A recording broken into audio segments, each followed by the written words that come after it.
Ladies and gentlemen, my name is Henry Confidential, and about a year ago, I started up a show called 10 with Friends, and it was essentially a top 10 show where we kind of just, you know, make up our own list and kind of just, talk about the movies. Because, if you follow me on Letterboxd, you're well aware that I like making lists.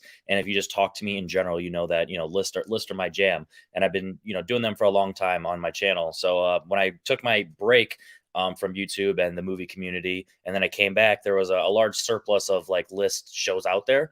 But now that I've been doing this consistently for a year now, back at it, I decided I want to bring it back because we all like to talk about movies and talk about lists, and there's plenty of topics out there that it's not going to feel repetitive. So with that being said, I'm starting off the first one here, the top 10 buddy comedies, and this is based off of the new movie Dog, which is that Channing Tatum buddy dog movie. So I decided that that's there's not enough man and his dog movies that we could have went with. So I just figured brought it out to buddy comedies. And how this show works is everyone privately submits their list to me, and then I do the math and tinker with everything and do an order to have a master list. So we'll start off the main show actually discussing panel wise, one by one, the top 10, the master list. And then afterwards, then we'll get to reveal our individual top 10s and then talk about the movies that weren't brought up. So, because at the end of the day, when you think about the list, if it's on your list and it's not on someone else's, then obviously you're the one that has something to say, and anything else that someone has to say, it's not really as, they didn't put it on the list, so they don't get to talk about it. So with that said, first up that I have with me is Antonio, Ant-Man. When I brought up buddy comedies, is this something that you think of, as a top tier favorite genre for you? Or is it one of those things you kind of had to dig deep and, kind of scrape the bottom of the barrel? I kind of dug deep. It's only because I didn't think about it. It's like not really the bottom of the barrel. It's just more like, wow, I didn't realize I was a fan of a lot of them, but not like, I feel like maybe my list was kind of unorthodox. Some of them, and also there's some classics that would be considered like, top tier buddy comedies that I haven't seen. I know there's one that I'm sure I feel like it might come up tonight, and I'm like, wow, I want to see it and wonder if it will change my list. Because when I went, because you got me back into Letterboxd, man. So now I'm like, I try to like really put some effort into this list, but I know it's going to change over time because I'm sure I'm going to add more stuff over time. But overall, I feel like this is a good sense of what I'm into. There you go. And we all know that I'm a big fan of change, and I'm not afraid to do it. So next up, we have Brian. Brian, buddy comedies, generally speaking, is this something you're a big fan of? I know that you have a pretty solid list that is pretty spread out in terms of styles. So what are your thoughts on this? Yeah, for me, comedy is like one of my favorite genres. I love comedy, like especially for the 2000s, which was the greatest year comedy. And also love mostly some of his animated, some great animated comedies as well, buddy comedies as well. Absolutely, I definitely agree with that. When I was putting my list together, there was a couple animated that I at least had on my side list. Next up, we have Lloyd Christmas himself, Stephen Shepard. Stephen, is this a topic that you are 100% familiar with, or similar to Antonio? Did you kind of have to dig deep and realize that, oh yeah, I do like a lot of these? I mean, there's a lot of great buddy comedies, especially in the 80s, with didn't make my list because I don't really consider it a comedy, but like for instance, Mel Gibson and Danny Glover in Lethal Weapon, and yeah, I don't really consider the Lethal Weapon movies, even though some of the later sequels are actually pretty funny. I don't really consider them to be comedies per se, but yeah, there's quite a few that I love. There we go. I disagree with you. Lethal Weapon 2 is hilarious. Next up and last on the panel, we have Alejandro. Alejandro, what were your thoughts when you signed up to be on this topic? My immediate thought was after you said I could be on the panel, I was like, I may have bitten off a little more I could chew. My eyes may have been a little bit bigger than my stomach on this one because I started thinking about it. I was like, oh my God, there are so many buddy comedies in the world. And like Steven was saying, man, like buddy cop movies can be considered comedies. Me, I consider them more like comic book movies. They're a little bit of everything, but that's neither here nor there. Today, we're just talking about comedies. So hopefully, I actually don't think any of mine made the master list. So I'm excited to see what's going on. I will say, 2, 3, 4 of yours actually did. So Oh wow! All we'll, right. we'll see how that goes. So with that said, like I said, everyone submitted their list to me privately, and then I did the math and I decided, all right, these are the ones that are the most common, and I ranked them based. I tried my best to rank them based on where they fit on each list. So at number 10, well, this fun fact: number 10 and number 9 are both movies that technically had one vote each, but one different movie from the franchise. So I added them both, and I did the franchise as a whole. So we'll technically be discussing 2 movies for the next 2 spots each. At number 10, it is Harold and Kumar, both Go to White Castle and Escape from Guantanamo Bay. Let's start off. Escape from Guantanamo Bay was on Antonio's list, and Go to White Castle was on Brian's list. So Antonio, I'll let you start off. What are your general thoughts on these 2 movies technically? Well, the funny thing is, I saw the second one before the first one. That's like another weird experience. So I did see the first one eventually later, but like as a whole, I feel like I just like the second one a lot more. I feel like I had a lot more memorable moments. And even though I guess people might not think it's the best one, I just remember a lot of more.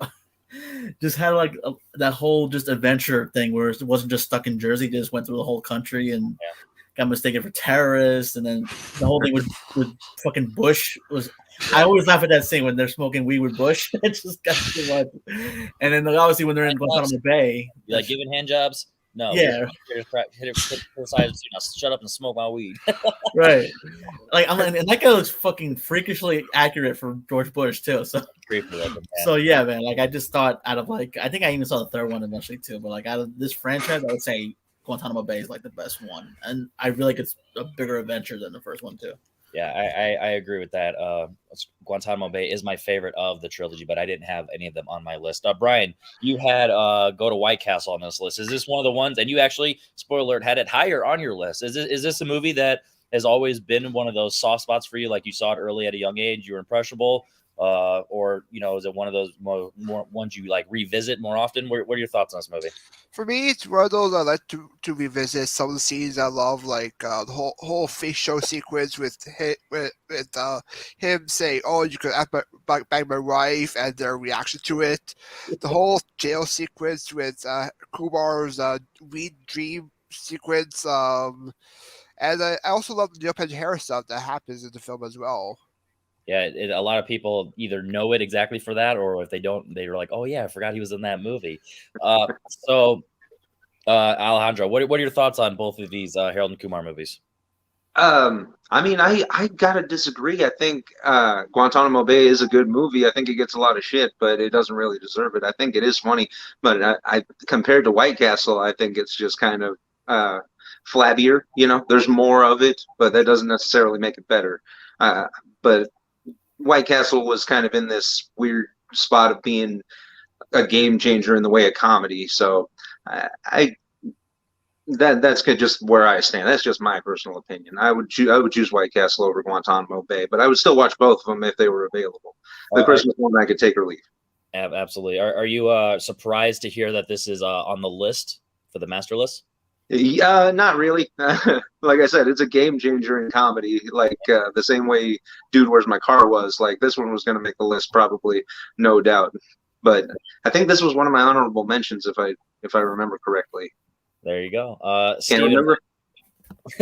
I wonder why. Steven, what are your thoughts on these 2 movies? Okay, I gotta be honest. I'm not the biggest fan of this franchise, but I will say that those 2 do have good chemistry, and they're good enough that I wish the movies were better. That's interesting. So yeah, that's a good point when it comes to like the concept of duos. They are definitely a memorable duo, and like you said, chemistry is off the charts, and they kind of play the mad crazy guy and then the straight man. They do a pretty good job of that. So I like White Castle. Like I said, I like Guantanamo Bay a lot more just because it's one of those ones that I just quote nonstop. Everything with Big Bob. Hope you like extra mayo. Hope I got extra all that stuff, and it's extra gross and it's over the top and it's disgusting. But it's one of those ones that if comedy's subjective, and I like those gross jokes. Fuck you. They're awesome. And I actually did go to White Castle a few times when I was a kid, so that part was kind of fun. For me, that's a fun fact. For me, White Castle is like a common thing in my area, so like that's never been like an issue of going to White Castle. There's, I think, like 4 or 5 White Castles within a 30-minute radius each way, and so yeah, I could go to multiple. So yeah, that's easy for me. That's a lot. I don't think I've ever even seen a White Castle in Texas. Yeah, it's not. It's definitely I don't know if it's a Midwest thing specifically, but here in Indiana, it's definitely common for my area. There were some, I think, in New Jersey. I live in Pennsylvania, but I think that's the one when we went to. It would be in New Jersey. I live in Jersey, and I only seen one. Yeah.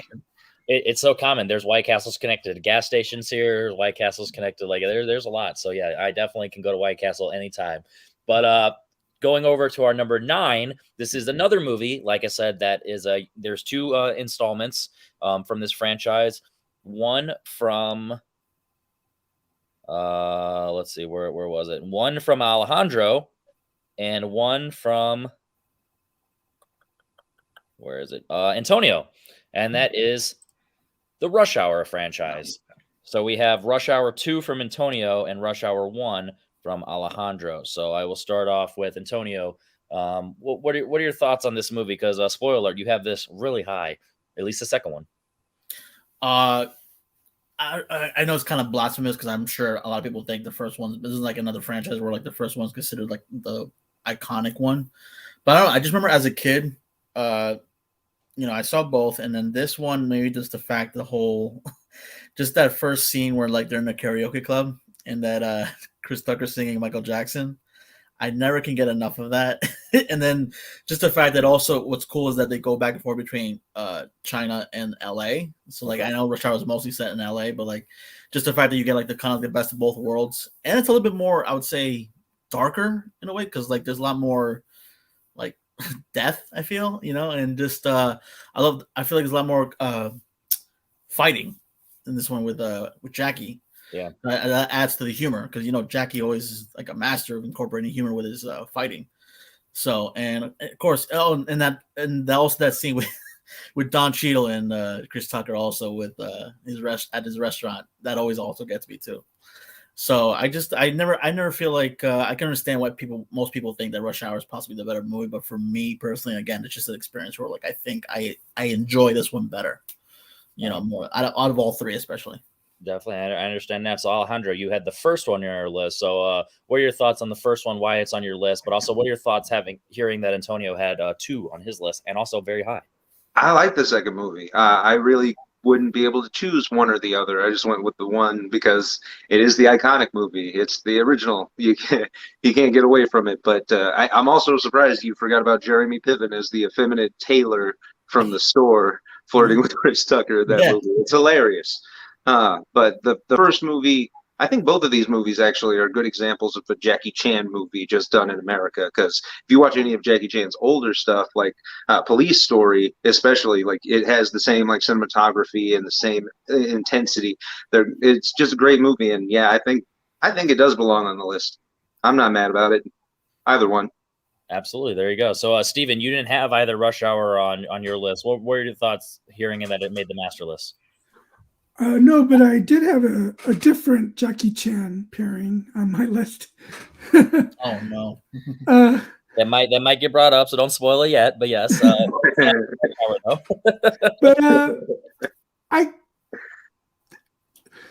they're pretty neck and neck. I don't really have much of a preference between one or the other.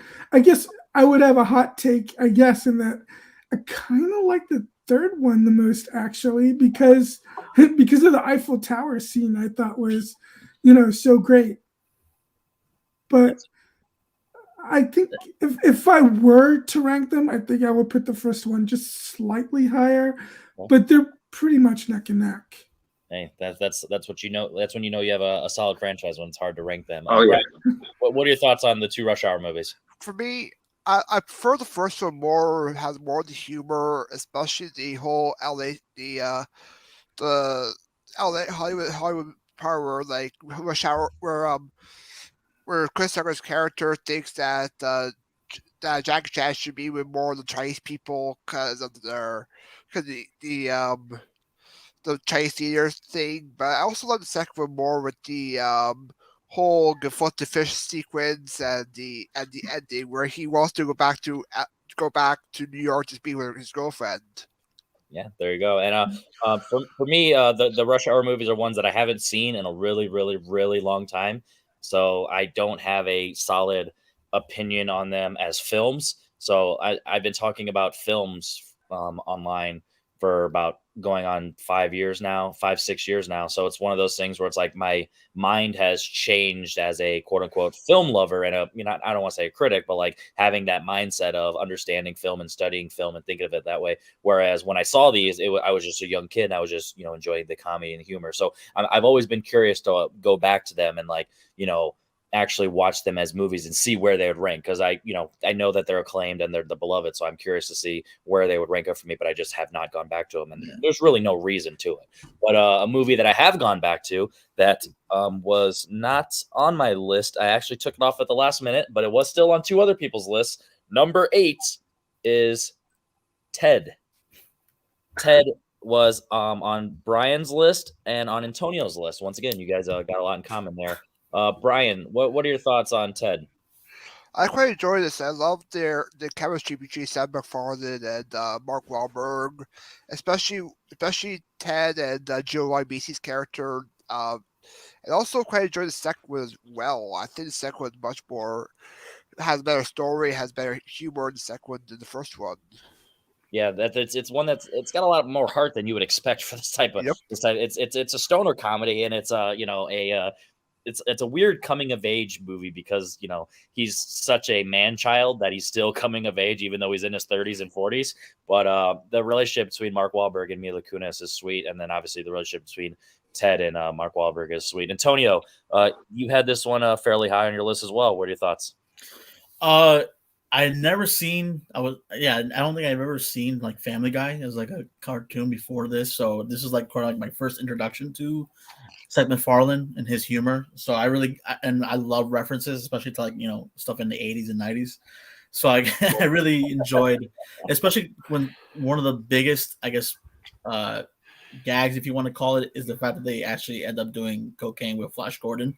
Yeah. So that was a big thing because Flash Gordon is a movie that my brother showed me growing up, and I didn't know whether it was actually like a good movie or a bad movie, which is why I didn't even make fun of that. Like it's a movie that's so bad it's good. Yeah. So I just love the movie as a whole. The only thing bad about it, I think, is just the fact that it's set in Boston, but that's just because I'm a New Yorker. But I'm not a Boston fan by any stretch of imagination, but my sister lives right outside Boston, so it's ironic that I am drinking right. This Boston. But overall, I think it's just an amazing movie. I think it was also, I guess, a little bit of a game changer because it's like again, live action, hybrid, motion capture and all that stuff. So, but yeah, and I think even the second one's good, but I mean, the first one, I think it's just like it's gonna be iconic eventually over time. Absolutely. Like I said, this was a movie that I took off at the last minute just because like when I really came down to like what I was going for my personal top 10, I was going either I have one that I think I edged out just because I liked the duo better, but the duo still here is fantastic. They have a nice arc to it and actually get you emotional by the end with everything as with Ted, the scene at Fenway Park. It's a lot of fun. And like I said, it's got, moments of the relationship between him and Mila Kunis, but also with him and Ted just growing up as adults and like being mature and trying to figure out where they need to go in life. And like, you screw up, you're like, hey, come over, smoke some weed with me real quick while you're on break at work. And it's like, oh no, break turns into this and then this. And you go down the rabbit hole. So Ted's a lot of fun. I quote it all the time. It's a good time at the movies. Alejandro, you did not have Ted on your list, but what are your thoughts on it? I have no strong feelings about these movies one way or the other. They're good for a laugh. They're not the worst comedy movies I've ever seen. But best buddy comedies? I don't think so personally. But I'm not gonna bitch about it. Yeah, at least it's number 8 for you. So yeah, that's pretty well. Even similar to Alejandro, not on your list, but are you as negative on it or as neutral on it, I would say, as he is, or are you a little higher? I like them.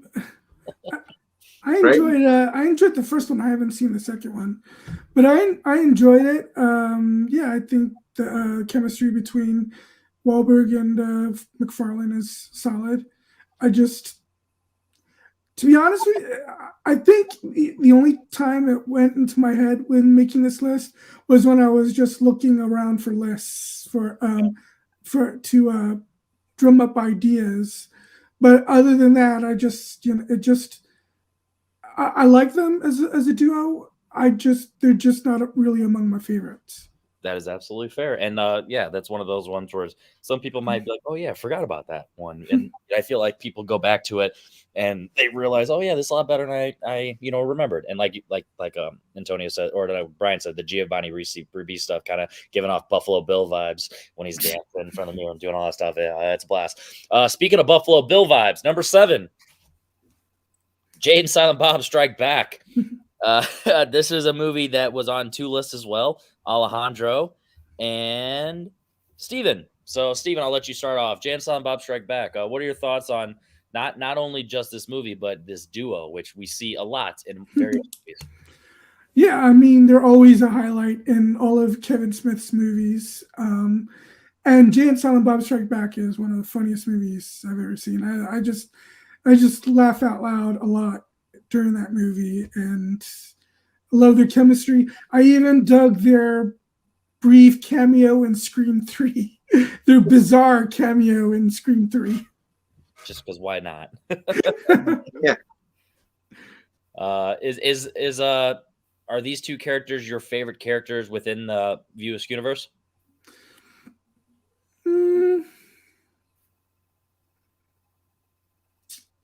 Maybe. I mean, I do like Matt Damon and Ben Affleck a lot in Dogma. Is that one that might have crept up on your list? Did it have like an honorable mention concept there, or is it one of those like you didn't think of it till just now? I didn't, for some reason. I just didn't think of it until now. I guess when I think of Ben Affleck and Matt Damon, I think of Good Will Hunting first. Yeah. So that's why I guess I didn't think of Dogma. There you go. Alejandro, you also had Jay and Silent Bob Strike Back. What are your thoughts on these 2 characters and this film as a whole? I mean, Jay and Silent Bob are household names, man. Like, they're incredibly recognizable. They're so much fun to be around. Like, everything they do is a stitch. And even like the bit parts, like you could take things like Clerks or Chasing Amy, where these guys make appearances and call them buddy comedies, but ultimately you need to pick their movie. They're Bulk and Skull with a hard R rating, and I love it. Absolutely. I'm absolutely here for it. Yeah, actually, I want to stick with you 2 just for a second. Have either of you seen Reboot? Alejandro, have you seen Reboot? Oh yeah, I have it on my Vudu. There you go. Steven, have you seen it? I've been meaning to. I know it's on Prime Video, but I haven't gotten around to it yet. All right, full circle moment here. Speaking of Bulk and Skull, yeah, Saban Films produced Reboot. For anybody who doesn't know, there's a Saban joke about Power Rangers in the movie, and I love it. I geeked out all over the place. I had to get a towel. There we go. Antonio, you did not have Jay and Silent Bob Strike Back on this on your list. Do you not like this movie, or is this one of those where it's just not your bag? The only Kevin Smith movie I've seen is Dogma, so therefore this is I think I had to see the rest of his stuff. But I will say, and maybe this is a hot take, which I have no credibility, but it's just because I hear so much. I think this dude was kind of overhyped. Like, I don't know. Then again, I haven't seen them, but just like I hear so much about them, and from what little I have seen, like I have seen the Scream 3 cameo, I have seen them in Dogma, and they actually were they were funny in Dogma. But I'm just like, I'm really curious to see what the big deal is about these 2 guys. So it's one of those. It's like, do you need to watch Clerks first, or do you go straight to this? I'm curious. Like, I'm willing to listen to whoever is a big Kevin Smith fan to tell me what order I should go in. But I mean, I'm open to trying new things. Like, I never seen Scream, and I saw all of them, so I'm open to seeing all Kevin Smith stuff. I do want to watch Mallrats, Chasing Amy, and everything like that. But so therefore, I feel like I can't really give a valid opinion because I've never seen these guys. So I do want to give them a chance. So I look forward to seeing how maybe they can change. Maybe they can jump in my top 10. Who knows? We'll see. Yeah, that's definitely fair. Brian, what are your thoughts on this duo? For me, this is actually my number one. I'll mention it. Either this or 10, flipping back and forth for number 10. But for me, I love this film. Love a lot of great cameos. Like, you got the Wes Craven cameo and you got Will Ferrell popping in there with the. And I also love the Planet of the Apes parody they do with the monkeys. Yeah. Yeah. So Jay and Silent Bob Strike Back is one of those for me where it's like, I love the duo. The movie as a whole, I just, I'm not a big fan of the film. Like, I don't really have any issues with it. It's just one of those where it's like I didn't grow up on it, so like I don't have the nostalgia for it. So when I watch it, I just, I'm like, oh, I like other films that they're in. I like these two characters in moderation because, they're really good for what they do. But because it's so over the top, it just feels like kind of a bunch of like SNL skits, R-rated SNL skits, and it's like, all right, let's actually get some actual plot in here. That's why I actually did like Jay and Silent Bob reboot, because there's a lot of heart and emotion in it, and it definitely it's well earned. But you also have had to see a lot of the other View Askew Universe movies to kind of get that emotion. So you need to do your homework to really reap the benefits. But if you do, I do think they're worth it. Number 6 is a movie, finally, that I will talk about from my list, and this is a movie called 21 Jump Street. This is a movie that I quote endlessly. Like, it's one of just the, I talk about it all the time. I'm always, quit fucking with Korean Jesus. He got Korean shit to worry about. It's like, it's stuff like that. We're just like, it's so like over the top and bonkers, but like only Ice Cube can get away with saying that. Just the chemistry between Channing Tatum and Jonah Hill. It's one of those where it's like, you never would have imagined, like, at least in the time when this came out, like them pairing up for any type of movie and like having a fantastic chemistry, let alone, a buddy cop movie. And they do a fantastic job because, y'all some Justin Bieber, Miley Cyrus looking motherfuckers. We're putting you in high school. You know what I mean? It's like, and they fit in right. It's like, are you a narc? What? You have a full beard. What? And it's like, did you really just touch, it's like, are you wearing, or what is it? You're wearing your badge or something like that. And he's like, did you really just do that? It's just a bunch of like fun stuff. That's just, that was actually in 22 Jump Street, but still the chemistry between them is just, it's a good time. And, it's like an action movie, but like it's kind of still, it's satiring a lot of like, the buddy cop stuff. Like if you've seen Lethal Weapon, for example, like they do a lot of things that are like, oh wow, they're teasing at that. And it's a fun time. So I love this movie. Lord and Miller directed it, so that they really can bring out that comedy and just that sense of younger humor that kind of transcends to multiple generations too, because it is based on a TV show. It's got that Johnny Depp cameo in it, so that's a fun time. Obviously I've never seen the 21 Jump Street TV show, but just hearing about it, it's one of those, you tip the hat, you're like, oh, that's a cool nod there. So the other person that had this on their list was, in fact, Steven. So Steven, what are your thoughts on 21 Jump Street? This is a case where I kind of wish we could do the franchise, not just a specific movie, because I like both of these movies a lot. I actually might slightly prefer 22 Jump Street, just because I think it's a funnier, I think they're both hilarious, but I think I laugh slightly a little bit more, especially because, Ice Cube's monologue in the beginning of the movie that's making fun of sequels, even that this is itself a sequel. But I chose this one because it's the first one and it's introduced us to it. Also remember that Channing Tatum was considered, I didn't necessarily agree with this, but Channing Tatum was actually considered to be kind of a bad actor before this movie. Yeah, and then this movies, I think that's the thing. He did one or two of them at that point, and that fighting movie, I think that was like 2010. I think it was. Well, He did a couple good movies, like Stop Loss was pretty good, I thought. Go ahead. But this is probably the first movie that really made turn people's eyes that he's not so bad. And yeah, he and Jonah Hill just have perfect chemistry. And I always love the line, "Fuck you, Glee." Science, bitch. Antonio, do you not have this on your list? Is this the one maybe that you hadn't seen, or you just not a big fan of this movie? No, I've seen both. I just honestly, I think it just went over my head. But even so, looking back on it, I don't think this even cracks the top 10 for me.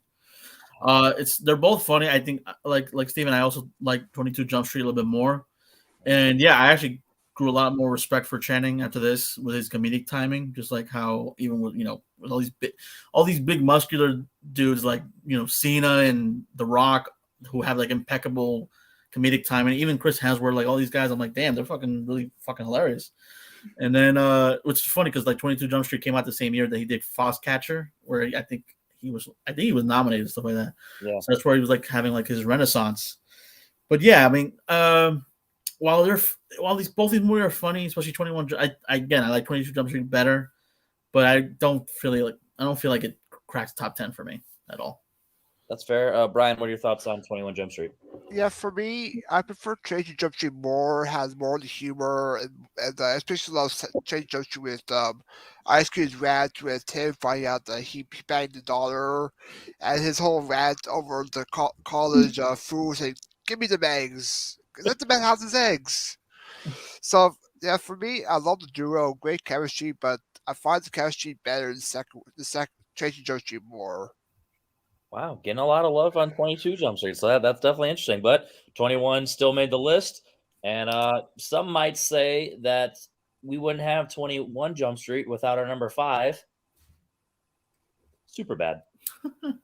Superbad was on not my list. That was a last minute cut just because this is the one where I did the McLovin thing. Since there's 3, I'll take it off. So I did that. So we have Superbad from Brian and Antonio. Brian, what's your thoughts on Superbad?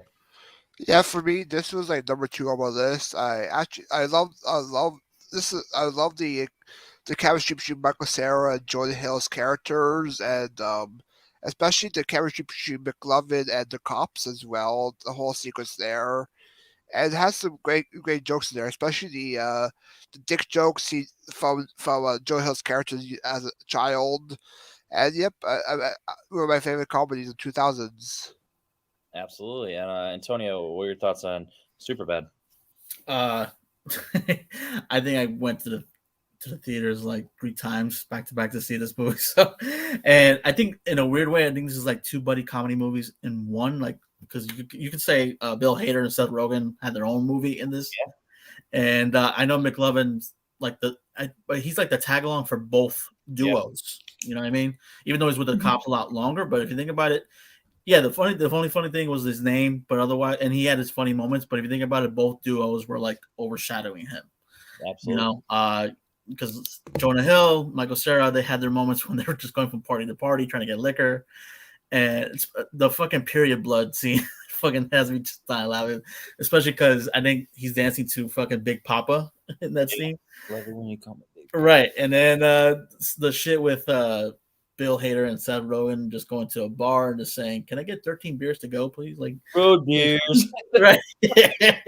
Just all that shit, and like I'm saying, you just get 2 really weird like aspects of like teenagers, but then also adults just being goofy as fuck in one movie, and then they just cross over. So I just thought it was it's definitely a surprise we never got a spin-off of those 2, and I'm right. Definitely I agree.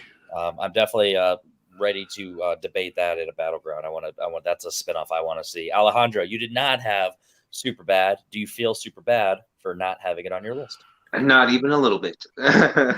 I completely forgot about Superbad while I was putting my list together. I immediately came up with like 15 buddy comedy movies, not one of which was Superbad. So, I mean, maybe that's just me, my personal preference, but yeah, top 10. Nah, not so much. That is definitely interesting. Steven, do you agree with Alejandro, or is this one of those that just missed the cut? Yeah, no, I thought Superbad was fine, but I do think it gets overpraised. As far as movies that are similar to it, I liked Booksmart more than Superbad. But that is a lot of people like to say that that's like a Superbad, ripoff, or you wouldn't have Booksmart without Superbad. I agree. Yeah. But I actually liked Booksmart more than Superbad. I will say though, I do like Bill Hader and Seth Rogen a little more than Michael Cera. Not Michael Cera. Wait, was it? Yeah, Michael Cera and Jonah Hill. Okay. And Jonah Hill. Yeah, I think they were the best parts of that movie. That is definitely interesting. Wow, I'm learning a lot about you guys tonight. That's why this is fun. So this next one is a movie that didn't even like cross my mind. Like, not because I think it's bad. It's not, it's not like, definitely not one of my favorites. But the fact that it was on two people's lists, that is Tommy Boy. Tommy Boy was on the list of both Antonio and Alejandro. So Alejandro, what are your thoughts on Tommy Boy? Why is this better than Superbad? Oh yeah, it's immediately better than Superbad. But I'm going to leave that alone. Otherwise, I'm going to go off on a tangent. Tommy Boy, I wanted to pick one of the Chris Farley, David Spade movies, and I think Tommy Boy is the obvious better movie. It's at least the more popular movie. I like Black Sheep, but man, Tommy Boy with Rob Lowe and doing cow tipping, man, that it never gets old. I love this movie. There you go. Is it one that you feel like you quote often, or is it one of those that you just had seen it since a kid and you've just seen it all the time? No, fat guy in a little coat all the time. There you go. Antonio, you also had it, right? Yeah. What was your thoughts? Again, another one of the movies that I saw as a kid, and I think what also resonates with me a lot is because as a kid I love this movie, but my mother loved this movie because she loves Chris Farley. So I guess maybe that's sort of influenced my decision a little bit. But I just, even to this day, I still love it. Just him playing with the bread in the diner. But also, I think unexpectedly, this movie has like a lot of heart. Like, I know a lot of emotional moments, like, with Brian Dennehy. I think Brian Dennehy is perfectly cast as his father. They had like a similar build, similar physical humor. And then just like with him dying and stuff like that, I think it's just again a lot of emotional, but just still with the comedy. This is David Spade and Chris Farley at their peak, so that's why I was like, I could not have this on my list. I definitely respect that. So it just triggered on why I didn't have this on my list, like even a little bit. I'd only seen it one time. And it's one of those where it's like, I thought it was fine. I saw it late in life, though. I saw it just a couple years ago. So for the very first time ever seeing this, it's like I don't have that nostalgia for it. And I'm not saying, this movie or like Adam Sandler types of movies, you need the nostalgia for. But like if that's your type of humor, then you need to, probably have grown up with it because that's what molded your sense of humor. And, I think Chris Farley's humor and David Spade's individual humor is like David Spade with his deadpan stuff. And then Chris Farley with his, slapstick, over the top stuff. Like it works and it's fun. But I know the story is just so simple, like the road tripness of it, that it just didn't click. And also, I saw it during a period of time when I was watching movies where I was overly critical. So I feel like now if I gave it another chance, I would be, more welcoming and warming to just what the movie is. So it's one that I've been wanting to revisit for a while. I just, haven't done it yet. So, Brian, what are your thoughts on Tommy Boy? For me, this is also my own mentions. I love the chemistry between David Spade and Chris Farley, the deadpan humor, especially like when he first meets David Spade. He says, "Most people graduate from college. Yeah, they're called doctors." And I love the humor as well. So this is I'll mention of mine because there are better comedies as well. There you go. I feel you on that. Steven, thoughts on Tommy Boy? It's not, although it didn't make my top 10, if I had gone to a top 20, it probably would have been in the lower end, at like 20 or 19 or 18. I always joked that the worst thing that happened to David Spade's career was Chris Farley dying. Oh God! Because when you think about it, like Adam Sandler, once him and Kevin James started, they just had their shtick and their thing and their group. So I can imagine that not having Chris Farley at his side kind of took David Spade out of the forefront, and then David Spade started becoming a side character, and then he just kind of lost his star power. I mean, I think Joe Dirt was probably his last major leading role. I was gonna say, when did that one come out? Was that like 2003? Yeah, something like 2003, like 2000, 2001. 2001. Yeah, that sounds about right. I'm actually not a big David Spade fan, but I did like him a lot in Tommy Boy. There you go. So sometimes every squirrel gets a nut. Going on to number 3, we just went from one fluffy guy. We're going to another fluffy guy. Planes, Trains, and Automobiles. And I'm actually happy that we're talking about this now because this is a movie that another one that's finally on my list this is a movie that I watched last night just in the background while we were doing some There Will Be Trivia stuff, and it's just so much fun.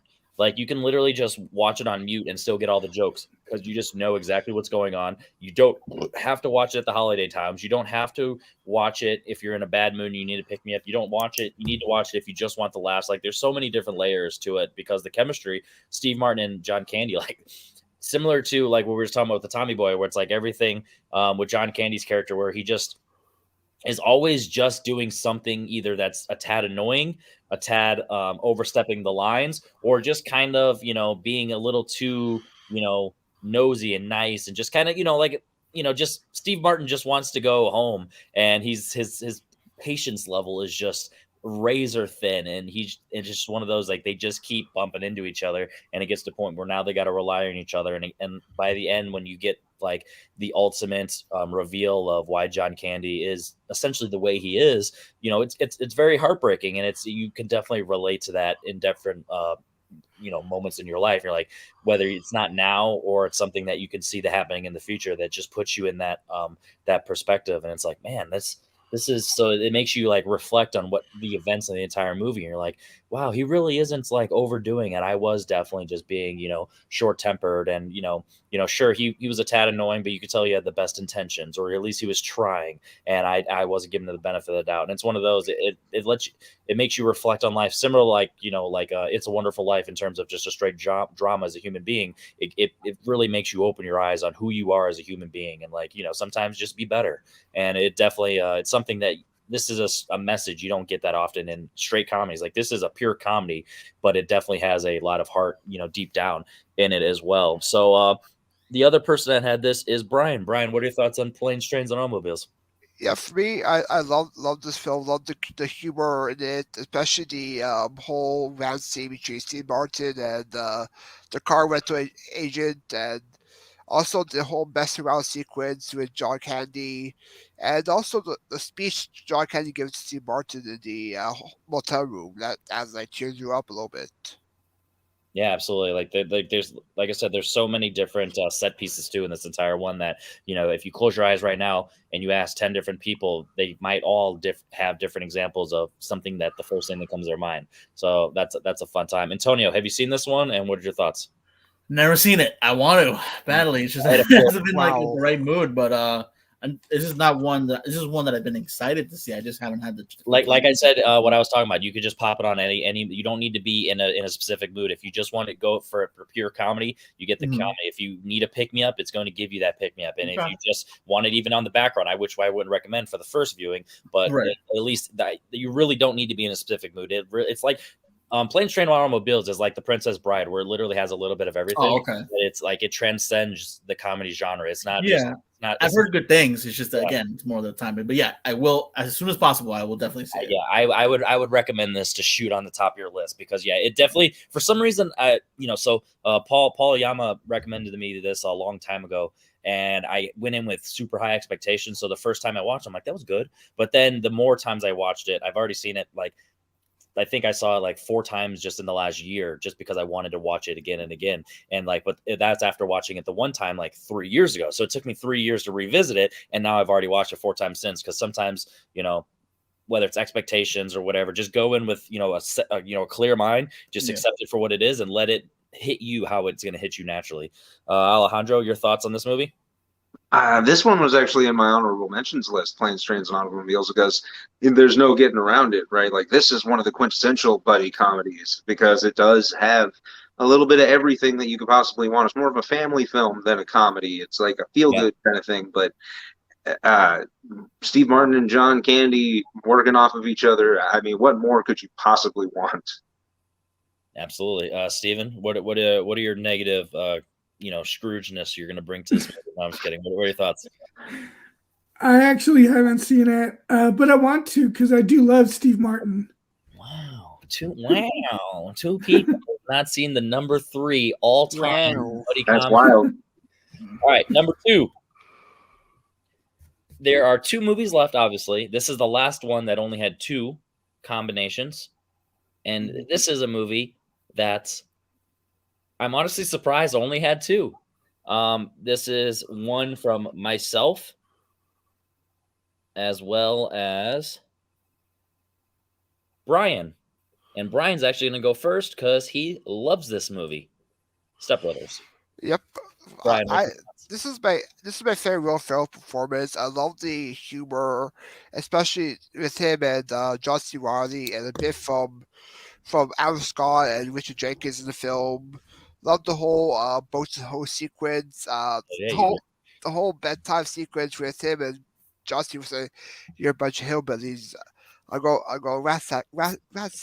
sack your ass. It's such great quotes, so memorable, and I'm hoping somehow they do a sequel to this. It's such a memorable film of the 2000s. Yeah, they did. They called it Holmes and Watson. Yikes. I Yeah. mean, better one. Step Brothers is a movie that, honestly, so I have a weird relationship with comedy movies. That anyone that knows me knows that I veer toward more towards comedy in terms of just personality. But when it comes to like the concept of film favorites, I don't necessarily go comedies, because if you really think about it, comedies make you laugh, but do they really impact you on a larger level? So I only went with a few comedies that I essentially talk about almost every day, and Step Brothers technically fits within that criteria. And the fact that I took it out of my top 100 during one of my cuts really makes me sad, because this is a movie that I love. I quote it all the time. This wedding is horse shit. Why are you all sweaty? I was watching Cops. Cops doesn't start till 4. You know what I mean? It's like, there's just so much stuff that just makes no sense. You guys are jagaloons. Richard Jenkins just gets to a point where he's just snapping. And then, the relationship between him and Mary Steenburgen, it's just it's heartbreaking because they are just pushed apart, because they are just, these two old men are just, well, I don't know what's going on with them. They're wild. Was that ketchup? That's ketchup and onions. Was that a fart? Yeah, that was a fart. The whole park sequence with the Chris Ardaki, the dog shit, the red dog shit. Yeah, you're gonna lick that white. I got a belly full of white dog shit, white dog crap on your lace this shit on me. Yeah. So Step Brothers is just one of those movies that it's just a fun time at the movies, and it makes me wish that Adam McKay never touched anything political, because his comedy movies are fantastic, and that's about it. Alejandro, do you have a stepbrother, and what are your thoughts on these two guys? I have one stepbrother, two stepsisters. This movie makes me angry. I don't understand the hype behind this movie, man. Oh, Jesus. Like, it's not funny. How do you make Will Ferrell not funny? Wow. I could probably go off on why this movie sucks, and a lot of other movies are better, but some of them are on my honorable mention, so I'll get to it. Damn, man. Wow. Superbad and Step Brothers, not Alejandro. But how's Rush Hour? Wow, Steven, please save the day. I almost went with a different Will Ferrell, John C. Reilly collaboration, because I love Talladega Nights. Now you see me. Now you don't. It's so much better than Step Brothers. But Step Brothers, I don't hate it like Alejandro does, but I did find it to be very hit or miss. I guess, yeah, that's where comedy is so subjective, because it's like, I just don't agree. Yeah. Yeah. What are you gonna do? And that actually goes into number 1, which ironically, this is the one, I like this movie, but this is one of the movies that I do consider overrated. But I won't say my spiel on it yet, because I'm going to let the people who's have it, which is 3 people. We have this movie from. By the way, I thought Step Brothers was all right. By the way, I didn't go to you. Oh, No. I'm sorry. Antonio, what are your thoughts on Step Brothers? Well, okay, I don't hate it. That's all I'll say. And then I do think that it's kind of lost its appeal, but I still enjoy it every time it's on. I do think the one phrase that is fucking worn out its welcome by now is the fucking Catalina wine mixer. I'm sorry. Every time I used to love it when I first started hearing it. Now every time I hear it, I'm just like, please shut up. I'm sorry. It's just not funny anymore to me. So that's it. But I mean, I still love the movie. I still think it wasn't funny in the first place, man. You're in a safe place, I promise. It's an honorable mention for me still, just because it's not funny moments. All right, that's fair. All right, so with that said, our number 1 master list buddy comedy movie of all time, shared by Alejandro. Steven, and Antonio. Really? Dumb and Dumber. I'm going to start off with Steven, because this is your number one. What are your thoughts on Dumb and Dumber? I mean, they're just the funniest duo that I can think of that I've seen. I mean, they're hilarious, and their chemistry is just great. And yeah, the only movie that might be funnier that wouldn't be on this list because it doesn't really have a duo is Airplane. But beyond that, I think this is probably like the second funniest movie I've ever seen. That is wow. Okay. Like I said, everything's subjective. Like I like the movie, but I'll talk about that in a minute. Alejandro, Dumb and Dumber. Dumb and Dumber was such a phenomenon, man. Like Jim Carrey and Jeff Daniels working off each other was lightning in a bottle, and they've been trying for like 20 years to capture that again, and they can't do it. Like it was a perfect alignment of everything coming together, and it's funny from start to finish. There's not a moment in this movie where you're not laughing. So, Dumb and Dumber at number one, absolutely, 100%. Stamp of approval from a guy who doesn't like Step Brothers and Superbad. Antonio, I'm so pissed off that Step Brothers is even touching Dumb and Dumber right now. Antonio, what are your thoughts on Dumb and Dumber? Well, I guess everyone else has high. This actually was number 10 on my list, so this is like pretty low on mine. But I still I never stop laughing whenever I watch this movie. My favorite scene is the fucking diarrhea scene with Jeff Daniels, because that's fucking just because the.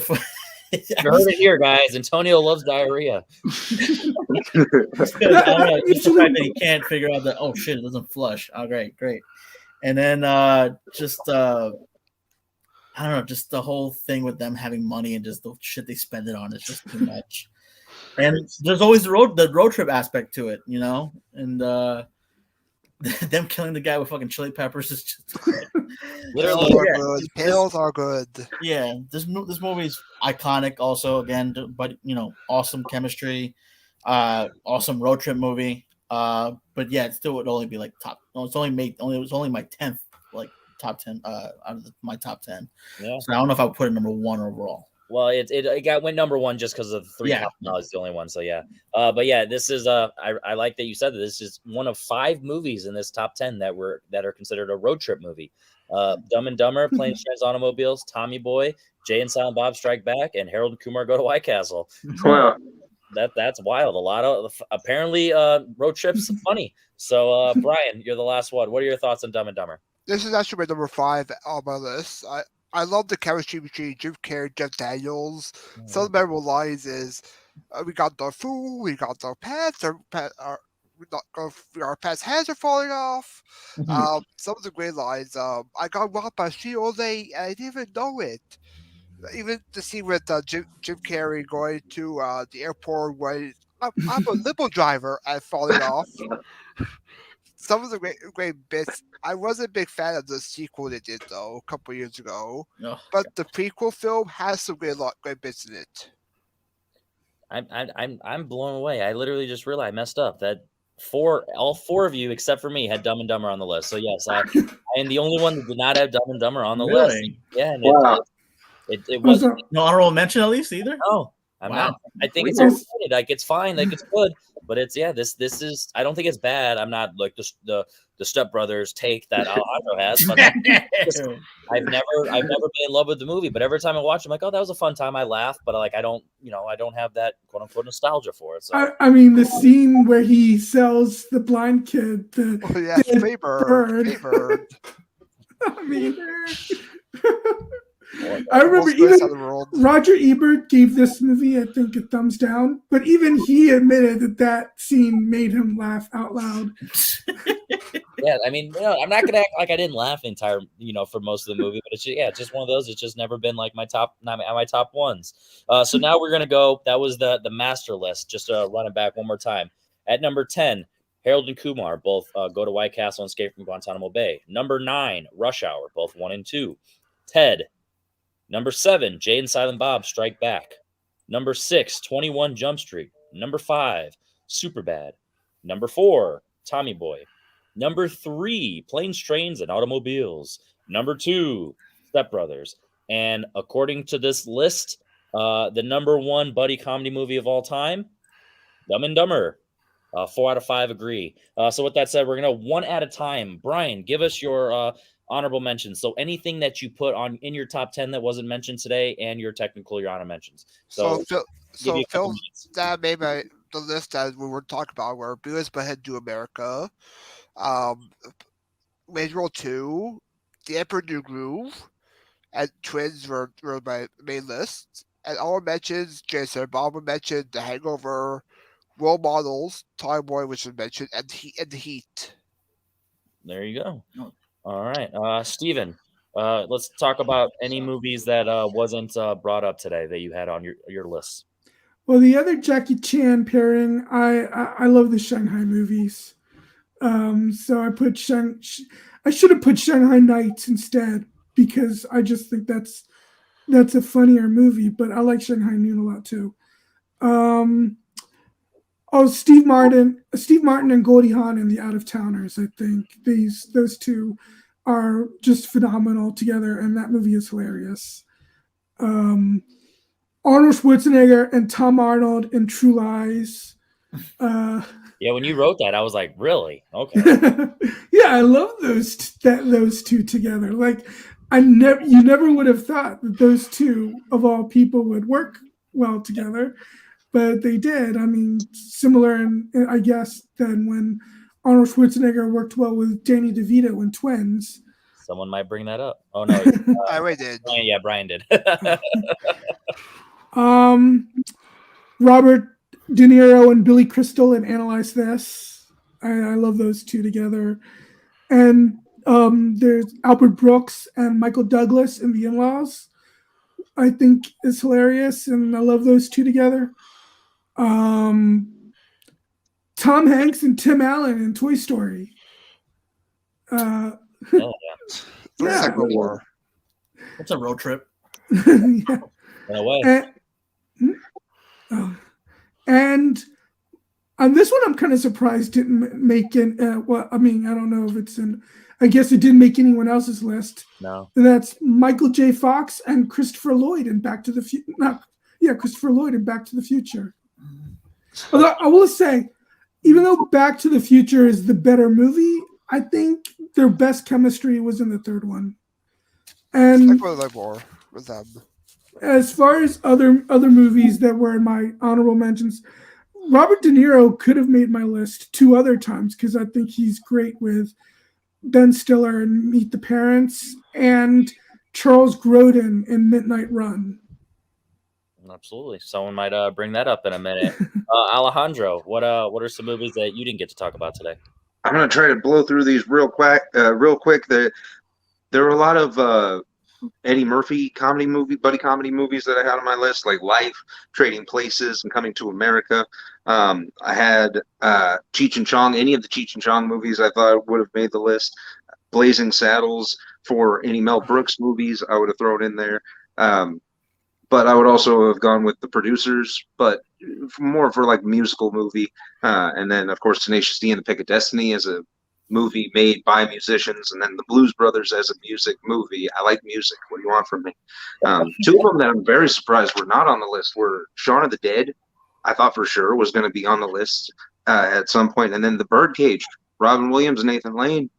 Like, it's a killer movie, and that movie's hilarious. There you go. I love Gene Hackman in that movie.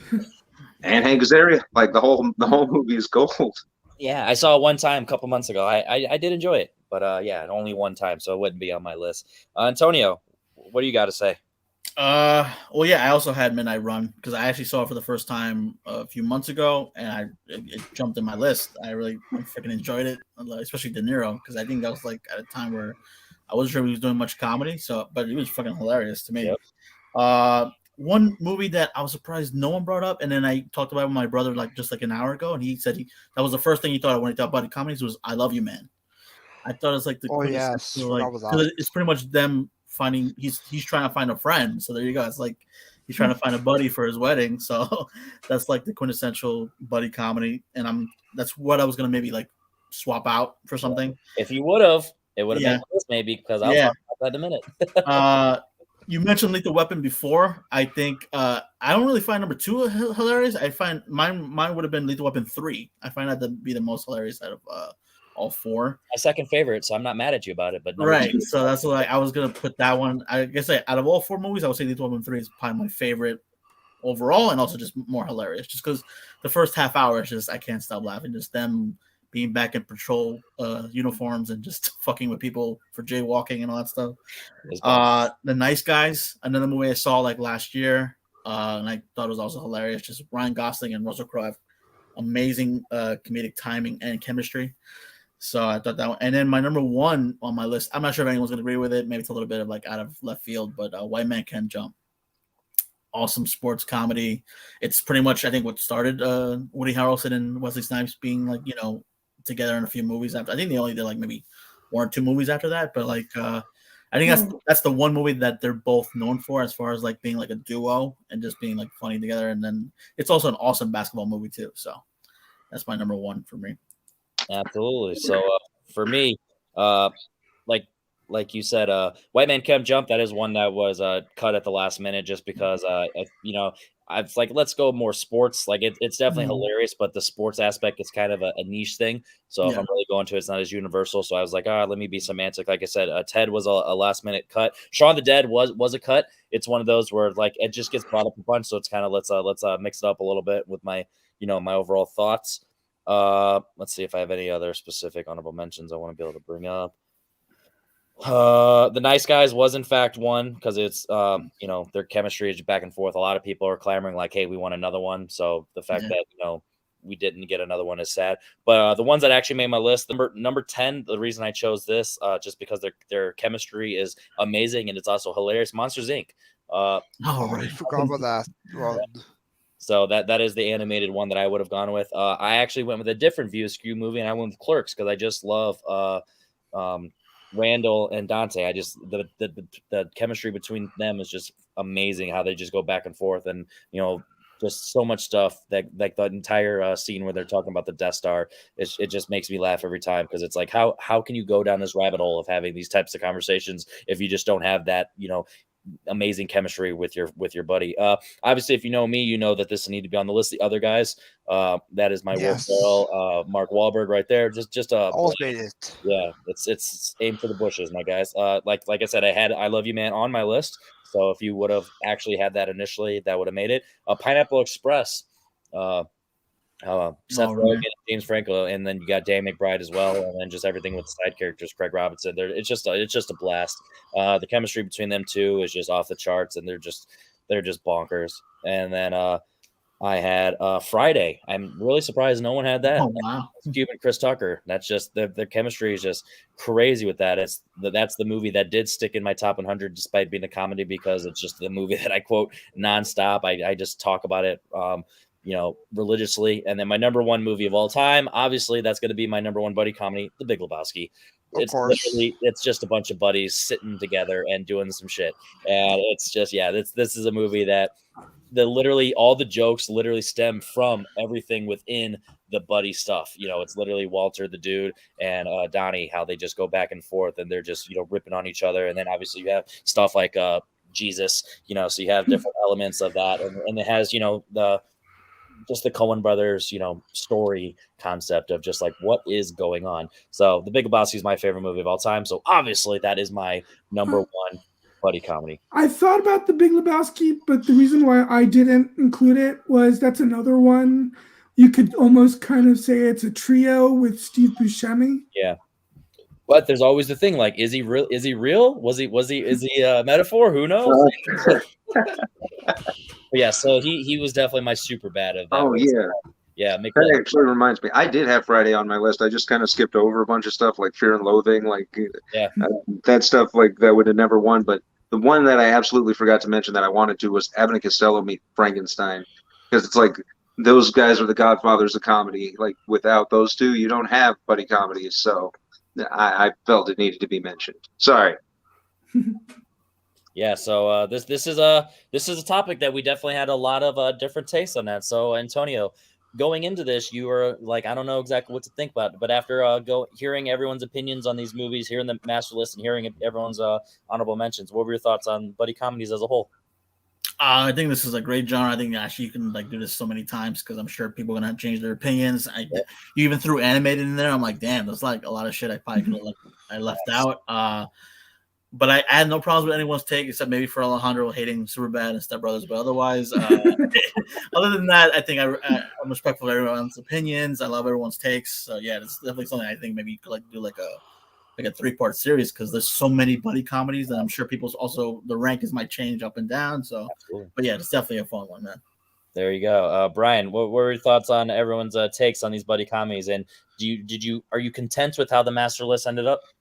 Yeah, for me, I'm surprised some of us has some of the same movies on most of our lists. Yeah, I disagree with Alejandro on that Step Brothers take. It's a masterpiece, and I think for buddy comedy, you could do probably a whole series on different comedies, like different decades. Yeah, because there's so many great comedies, animated comedies like 2000s, 2010s, and for Master List, I'm pretty content with it. I'm glad where each comedy made it.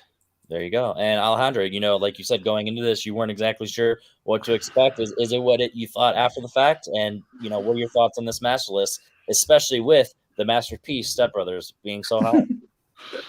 More or less, this is what I expected to have happen. Every time I do like rank them or something, I'm always the odd one out, picking up crazy stuff that nobody really talks about and disagreeing with everybody's like super popular takes. But I mean, like what you like. Comedy is subjective, like Henry's been saying this whole time. So if you find it funny, that's absolutely cool with me. I don't like it, and I'm not going to pretend like I do or apologize for not liking it. And Steven, do you agree with that? Is comedy subjective, or is your opinions on all comedies the only opinion that matters? It's the only one that matters to me. But exactly. Yeah.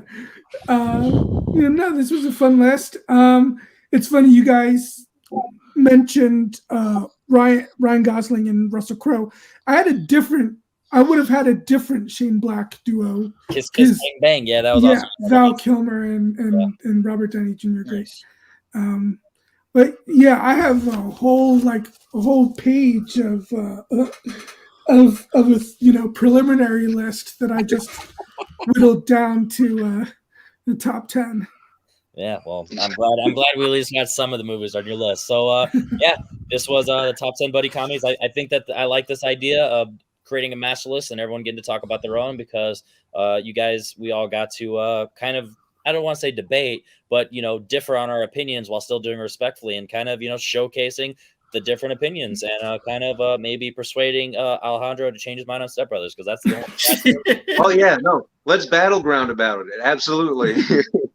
I don't know if you want that smoke. All right, so my name is Henry Confidential. Shout out to Antonio, Brian, Alejandro, and Steven for joining me on the top 10 buddy comedies here on There Will Be Movies. Nah, all right, I gotta go.